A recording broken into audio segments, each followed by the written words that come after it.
Pour que le ciel ne leur tombe pas sur la tête, Jean Monribaud et Agen s'étaient fait une priorité, rendre le sourire à Philippe Sella et décrocher enfin cette première victoire. 6 partout après 21 minutes de jeu, les deux équipes se rendent coup pour coup. Jean Monribaud est le premier à en souffrir. Le capitaine agenais, ici porteur du numéro 6, est victime d'un énorme choc sur ce plaquage face à un Grenoblois.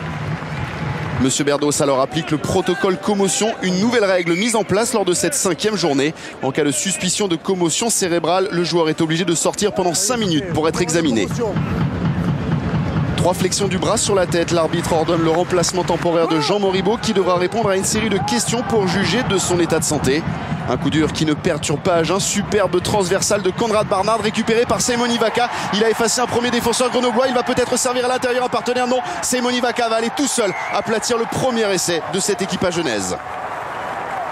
Superbe mouvement collectif, superbe inspiration de Simon Vaca, le 3 carrel du SUA qui ici efface 3 défenseurs avant d'aller aplatir ce premier essai. Un essai que va transformer Konrad Barnard, 13-6 après 25 minutes pour Agen.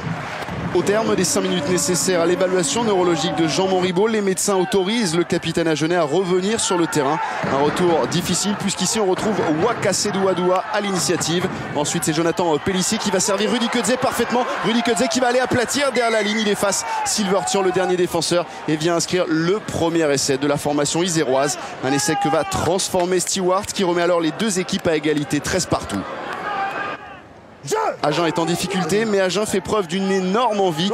Bousculés en mêlée, ils arrivent tout de même à trouver des solutions. Ici, Barnard va alimenter la ligne de 3 quarts. On trouve ensuite Robinson, les relais dans l'axe s'enchaînent du côté agenais. Beaucoup de soutien autour du porteur de ballon et Mathieu Lauré qui s'infiltre dans la défense. Un coup d'œil à droite, un coup d'œil à gauche. Il joue parfaitement le coup avec Edmond Samuel. L'action va rebondir sur l'extérieur. Silvertian ensuite va se montrer parfaitement adroit sur ce coup-là. Les passes se multiplient et Simon Vaca encore une fois, ça vient en bout de ligne, vient aplatir le deuxième essai de cette équipe agenaise.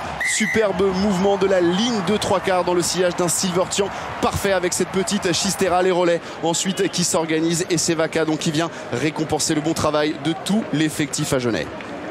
Konrad Barnard ensuite va transformer cet essai et ajouter 3 nouveaux points. 23-13, c'est le score à la mi-temps. Philippe Sella n'a pas encore retrouvé le sourire à juste titre puisqu'en début de seconde période, Grenoble alors décide de reprendre les choses en main.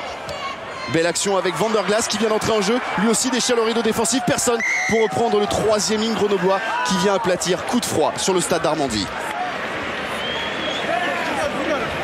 Grenoble, suite à cet essai, revient donc à 3 longueurs seulement d'un SUA en plein doute et en plein questionnement.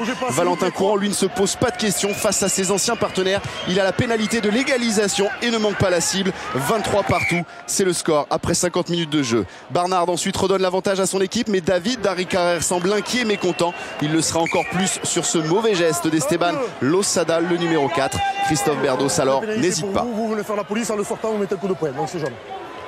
À 14 contre 15, puis à 13 contre 14 suite à 2 autres cartons jaunes. Agen plie mais ne rompt pas, mieux même. Konrad Barnard maintient son équipe à flot grâce à un sans faute aujourd'hui dans l'exercice des tirs au but.